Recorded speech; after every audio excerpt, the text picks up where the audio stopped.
This is your WWE Extreme Rules 2018 review and recap video. Ladies and gentlemen, it's Steve here. I'm back at it one more time, Mother Flowers. Thank you all for watching this video. If you're new to the channel, hit that subscribe button down below. Also, Mother Flowers, while you're at it, give this video a big old thumbs up. Look at this. I'm like fucking Fonzie from Happy Days. Hey, look at you. You're a Mother Flower. Also, Mother Flower, you can follow me on Twitter at HeelSteven, where I tweet throughout all these shows, Raw, SmackDown. I was tweeting throughout this pay-per-view. A lot of people were going into the show with the expectations like, whatever, the show, just let it happen, let it get over with. Because let's be real about it. There's not a single person out there going into the show that was looking forward to Extreme Rules or was even excited for Extreme Rules. And the show started, the show, took place, and I'll be real about it, for me at least. I know a lot of people out there on social media are crapping on the show. Oh, this was a shit show. This show sucked. And I get that. I understand. But you all knew what you were going into. You all knew what was going to happen. And I'll be real about it. There was some stuff on this show that I liked. Then there was stuff on this show that, not that I didn't like it, it was like, whatever, Other than that, did this show excite me for Summerslam coming up in literally 5 weeks? Fuck no. WWE has literally, Mother Flowers, 5 weeks. 5 weeks, Mother Flowers. That's right. 5 weeks. 5 semanas. To get you and everybody excited to watch SummerSlam, or hell, if you are in the New York, New Jersey, Connecticut, Northeast area, to even attend the show. Let's keep it 100 here, okay? But that's my honest opinion, guys. I, as always, want to hear from you in the comment thread of this video, or if not, shoot me a tweet at HeelSteven and all that fun stuff. So I did indeed actually watch the kickoff show. Reason being is because, well, I was off from work today. So literally today was my complete day off. I watched the finale of the World Cup between Croatia and France. France won. Good on them. But I did watch the kickoff matches while I was cooking dinner. And the first match was Andrade Cien Almas versus Sin Cara. Other than Sin Cara losing to Andrade here via the Hammerlock DDT, I'll be honest, I thought their match from SmackDown Live this past Tuesday on SmackDown was better than this.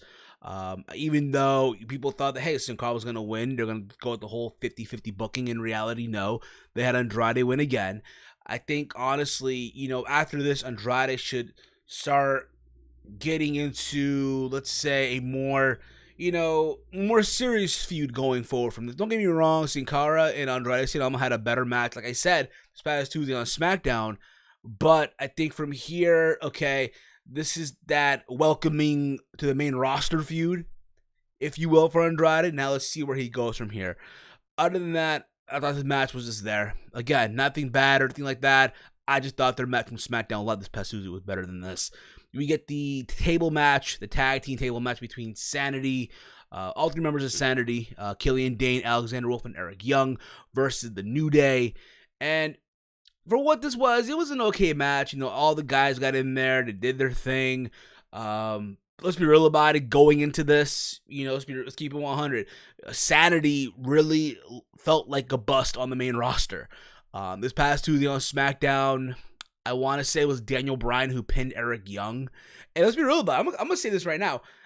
If you would have told me 3 years ago, Eric Young, the same Eric Young who said, if you did not like Slammiversary 2015, then go fuck yourself. That same Eric Young who sent that tweet out in defense of Impact Wrestling back then TNA, right, would eventually end up on WWE television.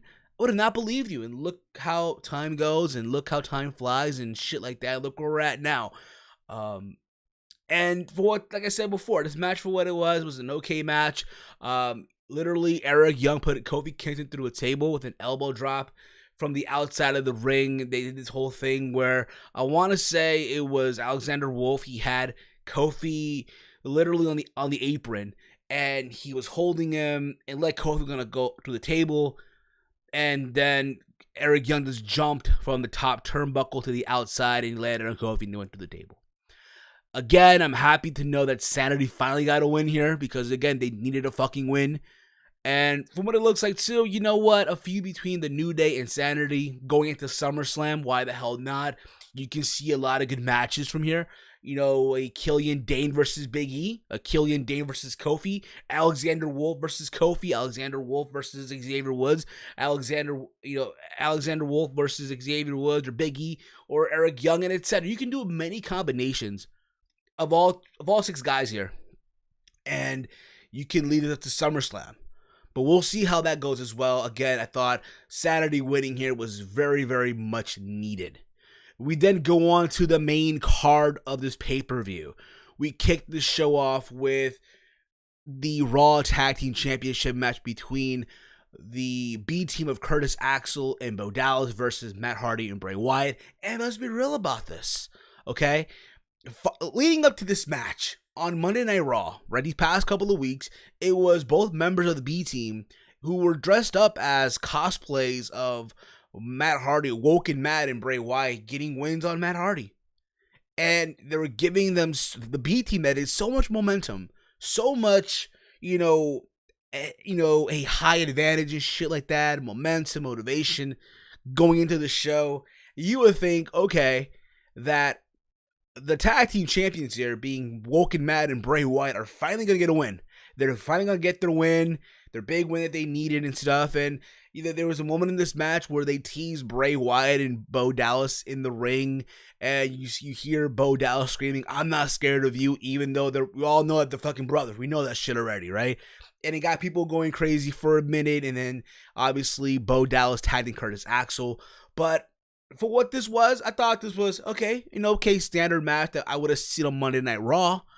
The ending of this match literally was Dallas pinning Hardy after a rope assisted suplex, literally, and from there, literally, the B team got a win, and everyone was in shock. Everyone was in fucking disbelief. Maybe myself on Twitter, I'm like, what the fuck? And then literally, again, people in the building were in shock. People on social media were in shock that the B team literally went through this whole program with literally good momentum, getting these wins. And you would have thought, hey, they would have lost here. And they did not lose. And I get what WWE tried to do here. I get it. They were trying to have people, get a reaction. The reaction of, holy fuck, I did not see that coming. Even though, like I said earlier, you gave these guys momentum going into this match, week after week of them pinning Matt Hardy. You know what I mean? It's like, if it was like the scenario where, okay, the Woken Matt beat both of these guys and they go into this pay-per-view. But at the same time, you know what? I'm happy for Bo Dallas and Curtis Axel. They finally have their moment, from being guys that were lackeys for The Miz like a couple months ago to it looked like they were going to lose direction because Miz went over to SmackDown Live, and now look at these two guys. They're now the Raw Tag Team Champions. And you know what? It may be a short run. A part of me believes that come SummerSlam, the Authors of Pain are going to just steamroll through these guys, and we will have them as tag team champ. But at the same time, you know what? I'm happy for Curtis Axel and Bo Dallas, even though it may come off like I'm being a little negative, but I'm not. And let them enjoy this now. Kind of reminded me a lot when Zack Ryder won the Intercontinental title at WrestleMania. Not like, oh my God, that same spectacle, but you didn't see it coming, if you will. But we'll see where this leads up to SummerSlam. We then get a backstage segment where Kurt Angle announced that Brock Lesnar had issued an ultimatum. And the ultimatum is either he shows up to Raw literally today, because right now as I'm recording this, it's 12:53 a.m. It's literally about to be 1 in the morning. It's officially Monday. So in other words, later on tonight on Raw, he has to show up and agree to his next title defense, which apparently going to be at SummerSlam, or he will be stripped of the Universal title. And when Kurt Angle said that, the whole building lost their shit. Like, yes, this is what we've been wanting for a long time. So let's see where this goes. It's got a yes chant from the crowd, but we'll see where this goes. I believe yes, Brock will be there. I don't know where Raw is tonight. So if you guys can let me know in the comment threads where will Raw be, let me fucking know. All right, in the comment threads, if not on Twitter, and we'll see where this goes. I'm pretty sure Paul Heyman will also be there with him and shit, and they'll talk, but whatever. We then get Finn Balor versus Baron Corbin. I'm sorry, Constable Baron Corbin. And for what this was, it was a solid match. Nothing to go crazy for again. Even though they kind of went at it a couple weeks ago, so it kind of took away a little bit, in my opinion, from this match. Other than that, again, Balor and Baron Corbin, they went at it. It looks like this feud will continue. Obviously, I still find it funny, right? Like Baron Corbin comes out to the ring with his music that I actually think, again, is a good theme song and shit. He comes out there, but he's wearing, again, some Docker pants and a button up and the vest, and he's fucking wrestling in casual attire. You know what I mean? Like he traded in his green tights, and he took, he has now a button up shirt, a vest and all. Like he's all casual and shit, wrestling in the ring. It's like someone wrestling with a fucking suit on. But other than that, again, Corbin hit some good moves. He hit a crazy deep six. The end of days will counter into an inside cradle where Finn got the win. So Finn Balor wins here. It's like 50-50 booking here, if you will. So again, I don't think this is the end of this feud, but at the same time, I really hope it's the end of this smiling Finn Balor that we're all sick and tired of and shit. From then after this, we get an attack backstage of the Bludgeon Brothers attacking Team Hell No, where they literally injured Kane's leg with the giant fucking mallet. Like they literally had Kane's leg through, like, between the door, right? And I want to say it was Eric Rowan who just whacked the door with the mallet and it hit Kane's leg. Paige came into the shoot and she looked beautiful as all hell, like always. So there you go with that. It looked like they're gonna do this whole thing where, hey, Kane can compete. Or maybe it looked like both men couldn't compete, but obviously I was wrong in that as well. We then get the SmackDown Women's Championship match, Carmella versus Asuka, with James Ellsworth literally inside of a shark cage up in the air. Now, I'm going to keep it 100. I think James Ellsworth is funny as all hell. I think he did a lot of good for being back, helping Carmella, I guess, getting the rub, if you will. Granted, is Carmella the greatest in-ring performer? Absolutely not. Is she trash? Absolutely. But at the same time, it's like, it's there. Whatever. It's funny too, because literally James Ellsworth had on this giant like white hoodie, some shit I would have worn back in 2005, right? When Saggy and Baggy was in, right? And it looked like he had that hoodie loaded up with stuff. So during the match, James Ellsworth was throwing a chain. He threw in some spray.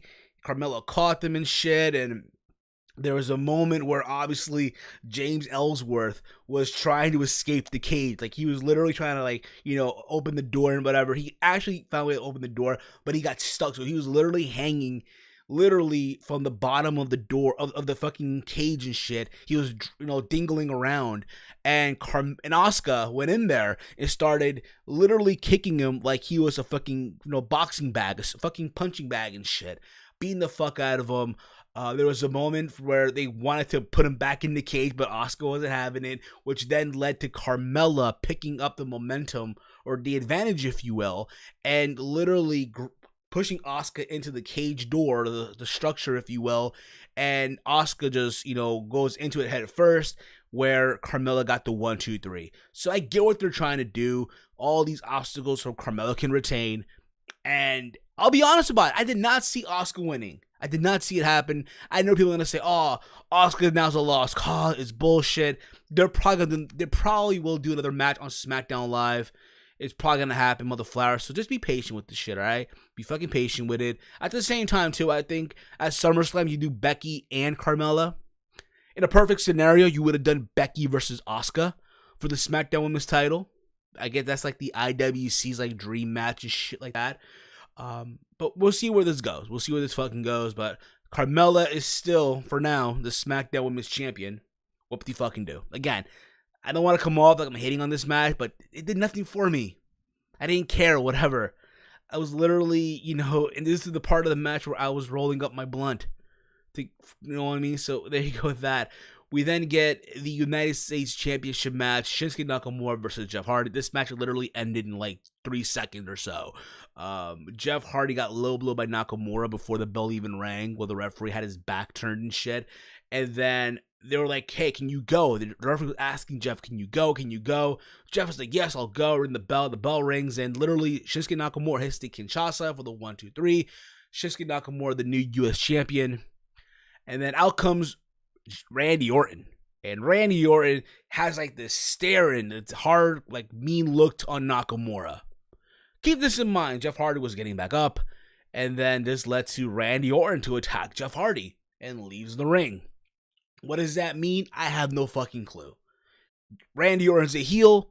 That's all I know, and I'm happy with that. Randy Orton is an okay babyface. I think that's been documented over the years. But him as a heel, Mother Flower, I mean, even though it's been played out already, we've seen this before, why the fuck not at this point in juncture? We find out that on SmackDown Live this Tuesday, it will be Jeff Hardy versus Nakamura for the U.S. title again, so we'll see where that goes as well. We get the cage match between Kevin Owens and Braun Strowman. They played the video package leading up to this match, and all I'm going to say is this. Kevin Owens found the way to win. He didn't put a fighting effort or anything like that. Both guys were on top of the cage. Yes, big-ass Braun Strowman, as big as this mother flower is, on top of the fucking steel cage. And he literally threw Kevin Owens from the top of the cage onto the floor, where Owens landed through. He fucking went through the announce tables and shit. And everyone lost their fucking minds. And through that, Kevin Owens got the win. I thought honestly, going into this, that Braun Strowman was gonna win, because again, at the same time, he's the Money in the Bank. He's holding the Money in the Bank briefcase. At the same time, though, if you think about it, over the years, people that have held the briefcase always lose, right? So you gotta have him lose. Now, a part of me hopes that tomorrow night on Monday Night Raw, he goes in there and he announced that he is going to, in a month from now, cash in his Money in the Bank briefcase. There's no reason for someone like him to do like a sneak-in cash-in. No fucking reason. Even though I've said this already, they literally gave the briefcase, in my opinion, they gave the briefcase to the wrong person. In my honest opinion, mother flowers. I'm sorry. From there, we get, again, the Holy Crap segment. People were chanting, holy shit. We get the SmackDown Tag Team title match between Team Hell No and the Bludgeon Brothers. Bryan came out by himself. For a good while, this was literally a 2-on-1 match. Bryan held his own. He really, really did. Typical Daniel Bryan fashion. People were chanting yes, of course. And looked like Bryan was holding it on his own, holding it down. Until eventually, out came Kane, right? And Kane comes in with a cast on his fucking foot. Right? A cast on his foot, coming into the ring. It's tagged in, right? And he tried to make a fighting effort, but it was to no avail. Because when it was all said and done, the Bludgeon Brothers were able to pin Bryan after they hit the clothesline powerbomb combo. And they retained their tag titles here. People were thinking literally for a moment here that, hey, Daniel Bryan and, Kane were going to win the tag title, get that, moment, if you will. But they gave that to the B team. And you cannot do that for both tag team title matches. I'm sorry. This is not going to happen, mother flowers. We then get Bobby Lashley versus Roman Reigns. I'm surprised this shit did not main event this pay-per-view. I'll be honest. I was hoping it would.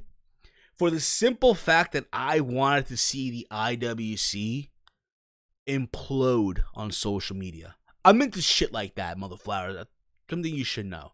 Okay, I just love reading tweets and seeing your favorite YouTubers and podcasters out there, go on videos on social media, complain and bitch about Roman Reigns closing the show. I'm into that type of shit. I'm sorry. But yeah, Bobby Lashley and Roman Reigns. I'll be honest. This match to me was meh. It picked up at the end a little bit. People were chanting, Roman sucks, let's go Roman, Rusev dead, we want beach balls. It picked up at the end a little bit. Both guys were going at it back and forth. Let's see. There's a moment in the match, of course, where Roman throws Lashley to the outside of the ring. Right, he has him, like, I think on his shoulders, right, and he throws him out of the ring, and Lashley like lands onto the floor in a very, very crazy, sick way.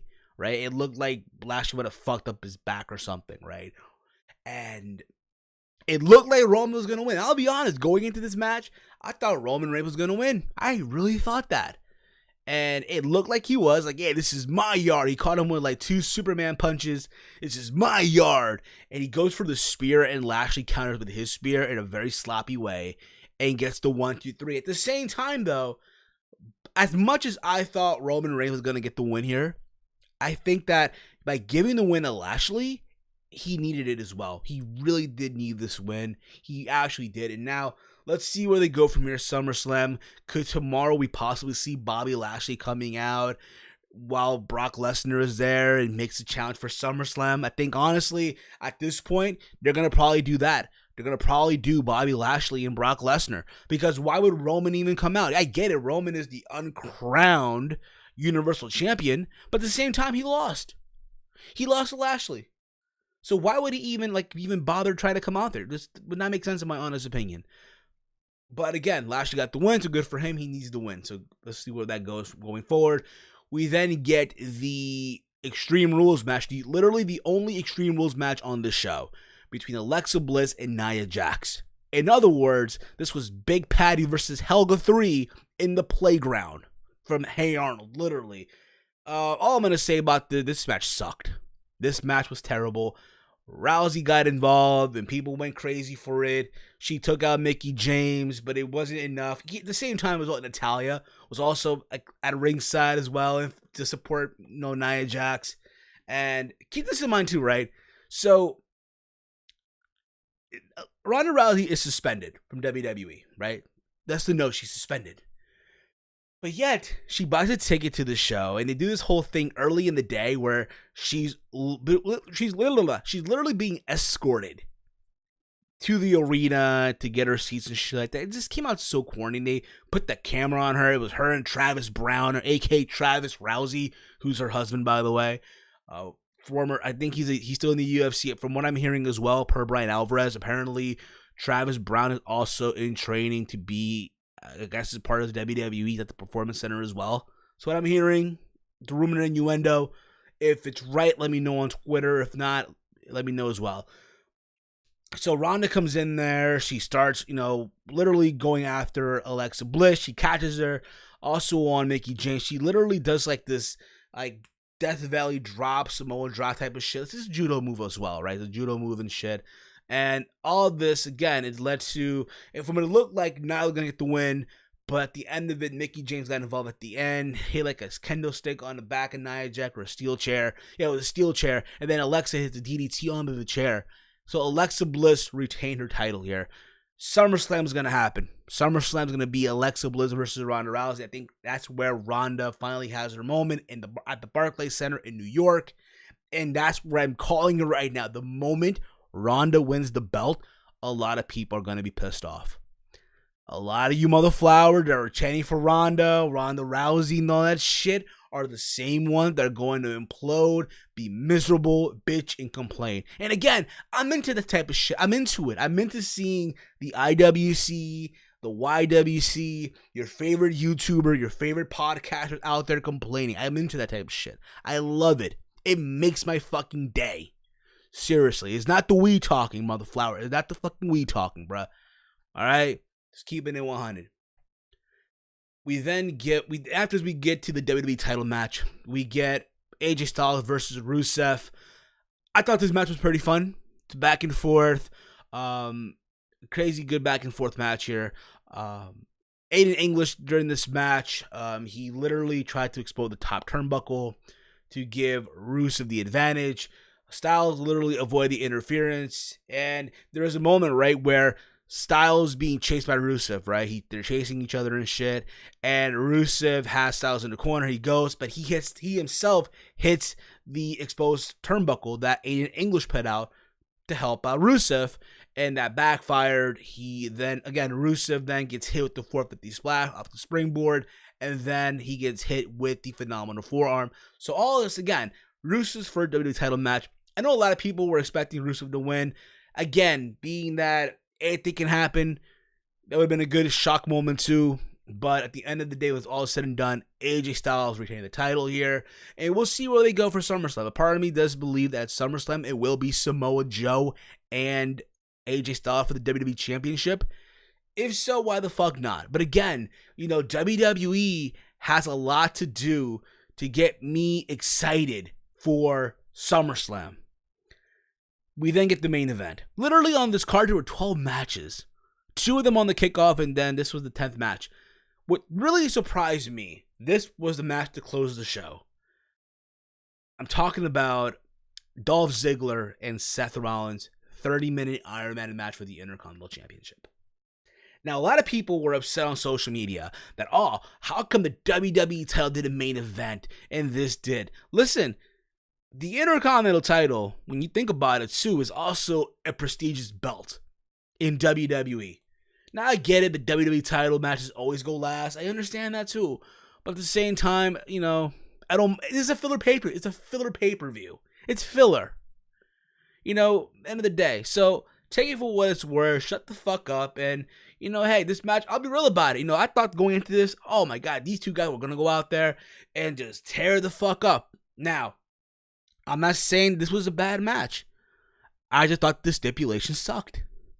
The idea of doing a Iron Man match in 2018 is just, no, it's just not going to happen. I'm sorry.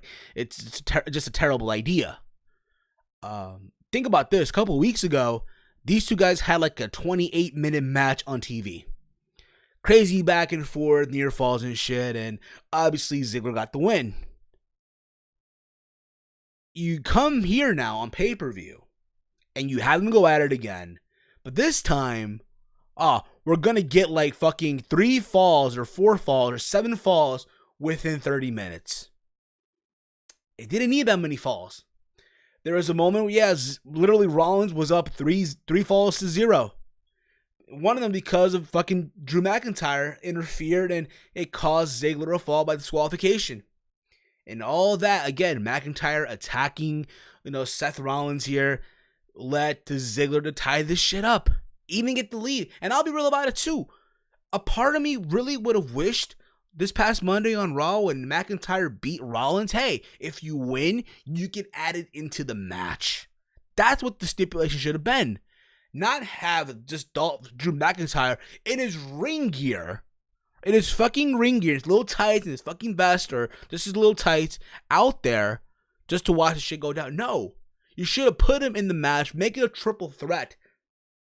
And from there, do what you gotta do. It's to the point where McIntyre gets literally banned from ringside. So literally into this whole thing, Ziggler is up 3 falls to 2. No, not bad. He's up 4-3. They're up because eventually Ziggler does get he does get the win 4-3, right?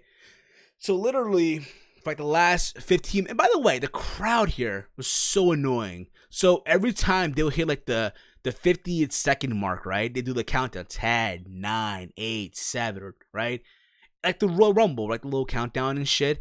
And when they reach 0, like here's the thing, when they did it the first couple times, all right, fine. But when you keep doing it constantly, like so many times, it becomes annoying. It becomes stupid. It becomes like, what the fuck are you motherflowers doing? It's so dumb. It's so retarded. It's ridiculous. I'm sorry. But again, it was one of those things where literally Rollins eventually tied up. He ties up the whole thing. It's 4-4, and they're fighting back and forth here. They're going at it here, and time runs up. Rollins literally hits a super kick and a curb stomp, and it's 4-4, and Ziggler is leaving. Because essentially, hey, it's a tie, it's a draw, he retains, right? He's walking to the back, Kurt Angle music hits, and demands it to be you go to sudden death. This does not end in a fucking tie. You go to sudden death, motherflower. Sudden death. And they ring the bell again, and next thing you know, McIntyre is back in the ring. and he tries to attack Seth Rollins, and then that lets Ziggler hitting the zigzag because, again, the bell rang, and it's a new match, and he pins him 1, 2, 3 just like that. So Dolph Ziggler walks out still the Intercontinental Champion, like I predicted. There's no need to have Seth Rollins, be the Intercontinental Champion. If the stories are true that he's going to be the one to be involved in that, I almost said global title, but no. Shout out to COH, by the way. Universal title picture, then so be it. Now, who should be the one to take the belt off Dolph Ziggler, in my opinion? I say Drew McIntyre. I say that down the road. But we'll see. We'll see how they'll build this shit. People were saying, it might eventually even be Dean Ambrose coming back and being a heel and, attacking, Seth Rollins, which they could probably still do at SummerSlam. Have a match between Rollins and, my bad. Yeah, Rollins and Dean Ambrose here. Why the fuck not? Overall, again, I thought Extreme Rules had its good moments. Then it has, moments that were whatever. Other than that, did this show, like I said earlier in this review, did it really excite me for SummerSlam coming up in 5 weeks? No. Again, WWE has 5 weeks, motherflowers, to get all of you and myself excited and even considering buying a ticket to that event. Because I'll be real about it. Right now, as we speak, me and Walter are talking about this shit. We're just doing TakeOver right now. That's the plan. Not really SummerSlam right now. Again, things can change. We'll see what happens.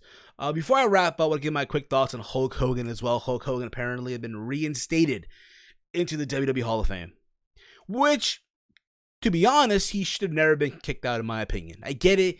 What he did was messed up, but at the same time, the idea of, hey, let's remove him from the Hall of Fame, even though he's already been in the Hall of Fame. You can go on the WWE Network, watch the ceremony where he was put in the Hall of Fame.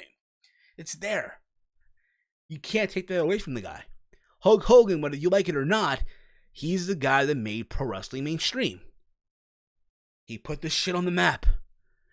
He's one of the reasons for the success of the WWE in the 80s. So there you go with that. I'm happy to see him back. People were saying that he was gonna be there tonight at Extreme Rule. Apparently he was backstage or not. I'm not even sure. Maybe, just maybe, he'll be there tomorrow or tonight on Raw. Maybe tomorrow on SmackDown Live. We'll see. But as always, motherflowers, I want to hear from you in the comment threads of this video. Your thoughts on this pay-per-view. If you enjoyed it, if you hated the pay-per-view, your overall thoughts, give me down below the comment threads. I will be reviewing this coming Sunday, Impact Wrestling Slammiversary coming up. I know it's coming up this Sunday. I will be watching it. I will be reviewing it on this channel. So if you're an Impact Wrestling fan, Make sure you hit that sub button. I know I haven't really been reviewing Impact like I would have wanted to. Had a lot of stuff coming up. But overall, from what I've been seeing from Impact Wrestling, and I don't want to come off here like, oh, I'm putting some Impact talk with the WWE pay-per-view review. But I've been enjoying what they've been doing. I've been enjoying it. So let's see what happened with Slammiversary. I'll be reviewing it. I'll give a big thank you to the homie himself, Salrex, for this awesome overlay that you see on this video. If you are a YouTuber, a podcaster out there, and you want awesome overlays like this, layouts, podcast logos, channel logos for your channel, banners, and stuff like that for your Twitter profile, your YouTube profile, hit him up on Twitter at @officialsalrex. He's done numerous overlays for myself on this channel, my new logo for the channel, the new TML podcast logo that you all seen, all done by him. Also, we got merch over there, over at Teespring, motherflower. Got 2 shirts up on the store. Get yours today. Head over there now, teesprings.com/store/Team Hill Podcast. Got 2 shirts up on the store. You can be a certified motherflower, or you can always rep the Team Hill Podcast. Choice is yours. Get yours now, motherflowers. Follow me on Twitter at HeelSteven. Make sure to like this video. And as always, hate, comment, and subscribe. Until next time, it's me, it's Steve, and I'm out. Peace out, motherflowers.